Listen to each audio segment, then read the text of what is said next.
तो last episode के and पे हमने देखा था कि हमारे सेठ चुंजी जो होते हैं उन्हें भी यहाँ पर एंडूल से काफी ज्यादा फायदा होता है। पिछले 3 महीने से वो यहाँ पर इस माउंटेन के ऊपर ही रुके हुए थे और हमारे जियोन के साथ बार बार यहाँ पर प्रैक्टिस कर रहे थे, जिसकी वजह से उन्हें काफी कुछ नया अचीव हुआ है। तो वहाँ पर फाइनली जब वो स्ट्राइक लगाकर खत्म करते हैं और इस फाइट को खत्म करने के बाद उसे हाथ मिलाते हैं और उसे कहते हैं कि मेरे जाने का वक्त आ चुका है, क्योंकि अब मैं यहाँ पर ज्यादा देर तक नहीं रुक सकता। तो उसे कहता है ये क्या तुम अभी वापस जाने वाले हो? अभी तो यहाँ पर ये सब कुछ इंटरेस्टिंग होने वाला था। तो मास्टर से कहते हैं बच्चे प्लीज मुझे माफ करना, लेकिन अब मुझे वापस जाना होगा, और अगर यहाँ पर फाइट करते वक्त मैं जख्मी हो गया तो फिर मुझे यहाँ पर कम से कम कुछ और महीने रुकना पड़ेगा अपनी इंजरीज के रिकवर होने के लिए। और तुम्हें पता है कि मैं एक सेक्टर का एल्डर हूँ, तो सेक्टर का एल्डर होने के नाते मुझे वापस अपनी पोजीशन को भी जाकर संभालना होगा, और वहां पर मेरे बहुत सारे डिसाइपल्स भी हैं, उन सभी को भी तो जाकर संभालना, वरना उन लोगों का डिसिप्लिन खराब हो जाएगा। तुम्हारा जोन उसे कहता है कि सीरियसली क्या तुम अभी यहाँ पर से जाना चाहते हो? चलो ठीक है कोई बात नहीं, लेकिन मुझे तो लगा था जिस तरह से तुम यहाँ पर माउंटेन के अंदर रहना लग गए हो, तुम यहाँ पर पिछले 3 महीने से जिस तरह से माउंटेन्स के अंदर घूम फिर रहे हो, यहीं पर रह रहे हो, मुझे तो लगा था कि तुम भी एक माउंटेन बैंडिट बन जाओगे।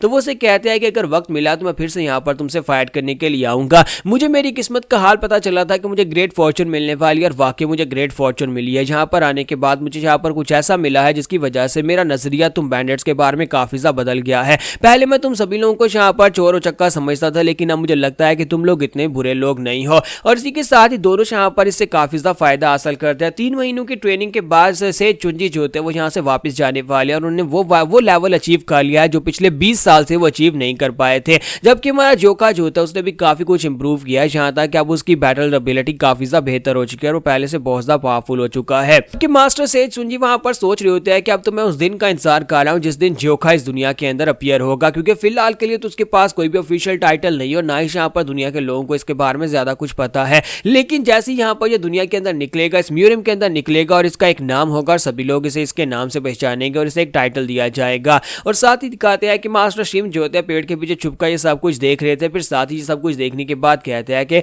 मुझे लगता है कि मुझे अपने बदला लेने की सोच को छोड़ना होगा, क्योंकि ये दोनों ही मॉन्स्टर्स है और मैं यहाँ पर जोखा से बदला नहीं ले पाऊंगा। तो यहाँ पर से कुछ और वक्त गुजरने के बाद, यानी तकरीबन 1 महीना गुजरने के बाद का सीन दिखाते हैं कि एक पियक्कड़ जो होता है उनके स्ट्रॉन्ग होल्ड की तरफ आगे बढ़ रहा था और कहता है तो क्या यही 5 पीक माउंटेन है? यहाँ की सीनरी तो बहुत ज्यादा खूबसूरत है। मैंने सुना था कि 5 पीक स्ट्रॉन्ग होल्ड काफी ज्यादा खूबसूरत जगह है, लेकिन यहाँ के बीस्ट क्या वो इसी तरह लोगों का रास्ता रोकते हैं? तो इसी के साथ उसके सामने एक बड़ा सा भालू निकल आता है। तो वो कहता है लगता है कि इस माउंटेन के जो बीस्ट हैं उन लोगों का डर खत्म हो गया है जो यहाँ पर मेरे सामने आकर खड़े हो गए हैं। तो इसी के साथ ही वो कहता है कि क्या तुम वाकई में यहाँ पर मुझे खाना चाहते हो? लेकिन तुम मुझे क्यों खाना चाहते हो? क्या वो चीजें जिन लोगों को यहाँ पर मैंने अभी मारा है क्या वो तुम्हारे बच्चे थे? तो वहां पर कुछ पहले भी उसके सामने भालू निकल कर आए थे जिनको उसने मार दिया था। तो वो आगे की तरफ बढ़ रहा था, तो वहां पर वो उसके रास्ते में आ गए थे। तो इसी के साथ ही वो उसे कहता है कि लगता है कि अब तुम भी यहाँ पर मरना चाहते हो, क्या तुम भी यहाँ पर मरना चाहते हो या फिर तुम साइड के ऊपर हटोगे? तो इसी के साथ जैसी भालू अपने पंजे के साथ उसके ऊपर अटैक करने लगता है, तो इसी के साथ ही वो पियक्कड़ जो होता है उसने अपने हाथों के ऊपर नकली नाखून चढ़ा रखे होते हैं जो कि ब्लेड की तरह काम करते हैं। तो इसी के साथ ही वो अपनी स्पेशल टेक्निक को यूज करते हुए सामने की तरफ एक पंजा लगाता है, पंजे के साथ स्ट्राइक लगाता है, जिसकी वजह से भालू जो होता है उसकी बॉडी के टुकड़े टुकड़े हो जाते हैं। तो वो से कहता है कि मैं जिन विंड सॉवरियन, क्या तुम्हें लगता है कि मैं इतना आसान शिकार हूं? और मैं तो इंसानों के ऊपर भी तरस नहीं खाता, तुम तो फिर एक जानवर हो। तो यहीं पर से नेक्स्ट सीन में ग्रीन फॉरेस्ट के कमांडर एंड चीफ के बारे में बताया जाता है कि उनका जो कमांडर एंड चीफ है वो कौन था। तो उसका नाम सियोक मुहाय है।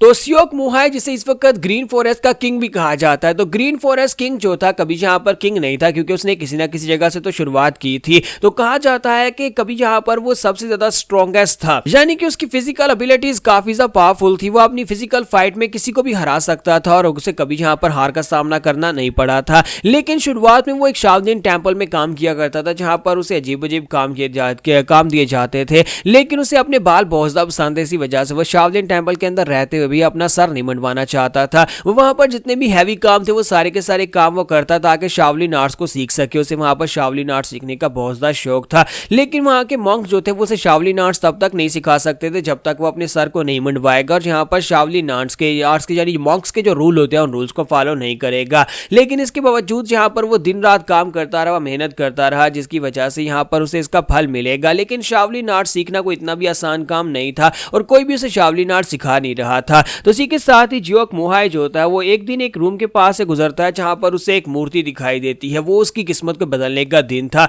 उसे एक मूर्ति मिलती है जो कि यहाँ पर छोड़ दी गई थी, मलबे के नीचे दबी होती है, उसके ऊपर मिट्टी पड़ी होती है। तो वो जाकर बुद्धा की उस मूर्ति को साफ करना शुरू कर देता है। उसे लगता है कि अगर वो बुद्धा की इस मूर्ति को साफ करेगा, सच्चे दिल से और नियत से साफ करेगा, तो उसे यहाँ पर बुद्धा खुश होकर कोई खास चीज दे देंगे। उसे कोई ऐसी मार्शल आर्ट्स की टेक्निक मिल जाएगी जिससे वो स्ट्रांग बन जाएगा। तो इसी के साथ इस जियोक मोहाई ने वहां पर जाकर बुद्धा की मूर्ति को साफ करना स्टार्ट किया, लेकिन इसी के साथ ही मूर्ति के अंदर क्रैक्स पड़ गए और मूर्ति टूट गई। तो उसे लगा कि शायद यहाँ पर उसका लकी दिन अनलकी में बदल गया, क्योंकि अब उसे शाओलिन टेंपल से निकाल दिया जाएगा। उसने यहाँ पर बुद्धा की एक मूर्ति को तोड़ दिया, लेकिन उस बुद्धा की मूर्ति के टूटने के साथ उसके पेट के अंदर एक बुक पड़ी हुई थी, एक मार्शल आर्ट्स की टेक्निक जो कि डिमोनिक मार्शल आर्ट्स थी। उसका नाम डार्क हीवन अशुरा मैनुअल था। तो उसने उस टेक्निक को लिया और उसको पढ़ा, तो उसे पता चला कि जहाँ पर ये टेक्निक जो एक डिमोनिक आर्ट है शाओलिन टेंपल के अंदर, इसे कई साल पहले यहाँ पर इसके अंदर दबा दिया गया था, इस मूर्ति के अंदर इसे यहाँ पर छुपा दिया गया था। तो वहां पर से उस टेक्निक को लेने के बाद वो अपने आप को स्ट्रॉन्गर बना लेता और स्ट्रॉन्ग बनने के बाद उसने जाकर अपने ग्रीन फॉरेस्ट किंग की बेस रखी, ग्रीन फॉरेस्ट किंग बनना स्टार्ट किया। यानी कि उसके पास जो स्पेशल टेक्निक्स थी उसकी वजह से म्यूजियम के अंदर उसका नाम हुआ और बहुत सारे लोग अब यहाँ पर उसे ग्रीन फॉरेस्ट किंग के नाम से जानने लगे। वहां से जाने के बाद उसने अपने 12 डिसाइपल्स बनाए, यानी कि 12 स्टूडेंट्स उसके थे जिनको उसने यहाँ पर स्पेशल टेक्निक को सिखाया, और उन 12 स्टूडेंट्स को उसने 12 जनरल्स का नाम दिया। तो उसकी अपनी आर्मी के अंदर ग्रीन जनरल्स के नाम से वो काफी ज्यादा फेमस हुए और 12 जनरल्स ने 12 स्ट्रॉन्ग होल्ड बनाए, जिसके साथ यहाँ पर ग्रीन फॉरेस्ट काफी ज्यादा फैल चुका है। तो उनमें से एक जो था उसका नाम जिन विंड जनरल था, यानी कि यही सोवरियन जो कि इस वक्त यहाँ पर पियक्कड़ हमारे 5 पीक स्ट्रॉन्ग होल्ड की तरफ आगे बढ़ रहा है। तो शाम का वक्त होता है, 5 पीक स्ट्रॉन्ग होल्ड के अंदर सभी लोग जो होते हैं वो अब सोने की तैयारी कर रहे होते हैं। किसी के साथ ही वहां पर किसी के चलाने की आवाज आती है। वो चलाकर कहता है, कमांडर इन चीफ जल्दी से बाहर निकलो, मैं यहाँ पर तुम्हारे लिए आया हूँ। तो जैसे वो चिल्ला कर बात कर रहा था और उनसे कहता है कि मैं ग्रीन फॉरेस्ट की तरफ से एक एमिसरी हूँ जहाँ पर तुम्हारे लीडर से मिलने के लिए आया हूँ, और साथ ही वो उसे अपने बारे में बताता है कि वो ग्रीन फॉरेस्ट किंग का डायरेक्ट डिसाइपल यानी 12 जनरल्स में से एक है। तो चीफ और वाइस चीफ भागते वहां पर उसे वेलकम करने के लिए आते हैं और उन्हें पता चलता है कि जिन विंड सोवरियन है 12 डिमोनिक जनरल्स में से एक। तो वहां पर उसे आने के बाद उसे रिस्पेक्ट देते हैं और उसे कहते हैं कि सर प्लीज जल्दी से अंदर आ जाएं, और उसके बाद वो उसे अंदर लेकर आते हैं। सभी लोग हैरान परेशान वहां पर खड़े होते हैं कि अब यहाँ पर क्या किया जाए, ये जनरल यहाँ पर इस वक्त इस समय क्यों आया है। तो इसी के साथ ही जनरल उनसे कहता है कि ये क्या तुम सभी लोग यहाँ पर पूरे हो, कि मैंने सुना था यहाँ पर 10 हीरोज हैं, फिर यहाँ पर 9 क्यों है, 10वां हीरो कहाँ पर है। तो जोखा जो होता है वो यहाँ पर नहीं होता, क्योंकि वो जो होता है वो सो रहा होता है। तो इसी के साथ ही माँ चीफ उसे कहता है कि 7th ब्रदर जो है वो आइसोलेशन में ट्रेनिंग करने के लिए गया है, इसी वजह से वो यहाँ नहीं आ सकता। तो जनरल उनसे कहता है कि क्या वाकई में वो यहाँ पर ट्रेनिंग करने के लिए गया है, लेकिन क्या सिर्फ मेरे लिए वो अपनी ट्रेनिंग को छोड़ नहीं सकता। मैं 12 डिमोनिक जनरल्स में से एक हूँ और इसके बावजूद वो मुझसे मिलने के लिए नहीं आ रहा, तुम्हें नहीं लगता कि उसे यहाँ पर आना चाहिए। तो इसी के साथ ही हमारा 5th ब्रदर जो होता है वहां पर 2nd ब्रदर से कहता है कि जोखा तो इस वक्त अपने रूम के अंदर सो रहा है, फिर चीफ ने यहाँ पर झूठ क्यों बोला है, अगर चाहो तो मैं उसे जाकर बुलाकर ला सकता हूँ। तो 2nd ब्रदर उसे कहता है कि शांत हो जाओ, उसे नहीं बुलाना। अगर वो यहाँ पर आ गया और उसने आकर देखा कि ये जिस तरह से पियक्कड़ आदमी यहाँ पर हमारे चीफ से बदतमीजी कर रहा है, तो वो तो इसकी वाट लगा देगा, और हम नहीं चाहते कि यहाँ पर 12 डिमोनिक जनरल्स में से किसी एक के साथ वो फाइट करे, क्योंकि उसका रिजल्ट कुछ भी हो सकता है, या जोखा इसे पीट देगा या फिर जोखा को पीट देगा। तो यहाँ पर हमारी एपिसोड 33 का एंड होगा और नेक्स्ट एपिसोड में देखेंगे कि यहाँ क्या हमारा जोखा और ये आमने सामने होंगे या नहीं होंगे।